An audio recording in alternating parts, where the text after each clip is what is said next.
Baik, pada sesi kali ini kita akan berbicara tentang cakupan penelitian dalam bidang ilmu tafsir. Saat ini kajian tafsir telah berkembang dari penelitian terhadap teks Al-Quran menuju ilmu-ilmu Al-Quran, produk penafsiran, hingga bagaimana Al-Quran itu hidup di tengah masyarakat. Pertanyaannya, jika Anda ingin meliti Al-Quran, sebenarnya objek apa saja yang sedang Anda teliti?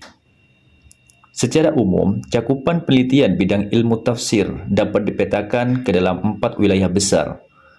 Yang pertama, teks Al-Quran. Yang kedua, ulumul Quran. Yang ketiga, karya tafsir. Dan yang keempat, living Quran. Mari kita bahas satu persatu. Yang pertama, objek penelitian tafsir atau wilayah penelitian tafsir. Yang pertama, teks Al-Quran itu sendiri. The Quran as text, Al-Quran sebagai teks. Fokus penelitian pada wilayah ini adalah menjadikan ayat Al-Quran sebagai objek utama analisis. Peneliti berinteraksi langsung dengan teks, bukan dengan tafsir atau praktek sosialnya. Pertanyaan yang biasanya muncul antara lain, bagaimana struktur bahasa suatu ayat? Apa makna suatu kata dalam konteks Al-Quran? Atau bagaimana hubungan antar ayat? Atau bisa juga bagaimana tema tertentu dibangun dalam keseluruhan Al-Quran. Misalnya ada penelitian yang mengkaji tentang konsep keadilan dalam Al-Quran. Ini termasuk wilayah yang pertama. Makna takwa dalam ayat-ayat Makkiyah misalkan. Analisis semantik kata khalifah dalam Al-Quran. Kajian intertekstualitas kisah Nabi Musa dalam berbagai surah. Nah, dalam wilayah ini, metode yang sering digunakan adalah yang pertama, tafsir tematik. Yang kedua, semantik Al-Quran. Yang ketiga, bisa menggunakan metode analisis linguistik.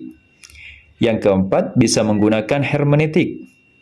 Yang kelima, bisa menggunakan analisis struktur naratif.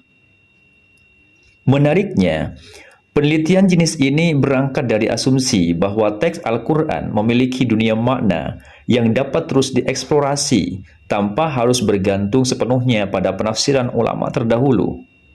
Yang kedua, objek kajian Al-Quran atau objek penelitian Al-Quran adalah ulumul Quran.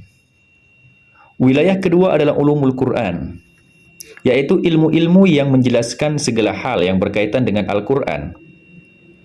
Jika penelitian pertama berfokus pada isi ayat, maka penelitian ini berfokus pada dunia di sekitar Al-Quran. Contohnya, asbabun nuzul, Makki Madani, Nasih Mansuh, Munasabah, Qiraat, Rasam Usmani, dan sebagainya. Ini adalah wilayah kajian atau penelitian Al-Quran yang kedua. Misalnya, kita meliti tentang relevansi teori nasih mansuh dalam tafsir kontemporer. Kita meliti tentang kritik terhadap riwayat asbabun nuzul atau pengaruh qiraat terhadap keragaman makna tafsir. Ini masuk wilayah yang kedua. Kemudian wilayah kajian yang ketiga itu adalah karya tafsir. Di sini kita memposisikan tafsir sebagai intellectual product. Produk intelektual yang bisa kita kaji, yang bisa kita eksplorasi. Di sini objek penelitian bukan lagi Al-Quran secara langsung, melainkan hasil pembacaan manusia atau mufasir itu sendiri terhadap Al-Quran. Artinya yang diteliti apa? Yang pertama, kitab-kitab tafsir. Yang kedua, pemikiran mufassir. Yang ketiga, metodologi penafsirannya. Yang keempat, ideologi dan konteks sosial mufassir. Misalkan kita meliti tentang metode tafsir At-Tabari, epistemologi tafsir Fakhruddin Ar-Razi, atau kita membahas tentang tafsir gender dalam karya Aminah Wadud, dan sebagainya. Kemudian, yang keempat, wilayah kajian yang keempat itu adalah living Quran. The Quran as social reality. Ini merupakan perkembangan terbaru dalam studi Al-Quran.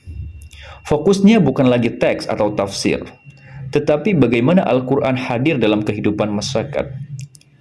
Pertanyaannya berubah menjadi apa yang dilakukan masyarakat terhadap Al-Quran, bukan apa yang dimaksud Al-Quran, tetapi apa yang dilakukan masyarakat terhadap Al-Quran.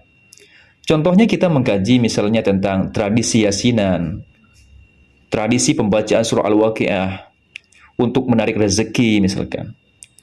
Kita mengkaji tentang ru'yah dengan menggunakan ayat-ayat Al-Quran. Kita mengkaji tentang kaligrafi Al-Quran. Atau kita mengkaji misalkan tentang musabaqah tilawatil Quran di berbagai daerah.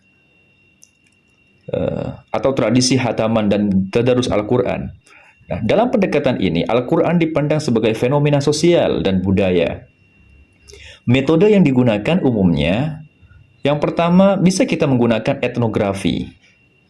Yang kedua, kita bisa menggunakan pendekatan antropologi, sosiologi agama, fenomenologi, dan masih banyak pendekatan-pendekatan yang lain yang bisa kita gunakan sebagai pisau analisis. Living Quran tidak menilai benar atau salah suatu praktek, tetapi berusaha memahami mengapa praktek itu muncul. Apa makna bagi masyarakat dari praktek yang dilakukan itu? Kemudian bagaimana Al-Quran membentuk identitas sosial mereka? Dengan demikian, seorang peneliti tafsir sesungguhnya dapat bergerak dari teks menuju konteks, kemudian menuju interpretasi, dan akhirnya menuju realitas sosial. Disinilah keluasan dan kekayaan ilmu tafsir menemukan relevansinya dalam dunia akademik kontemporer.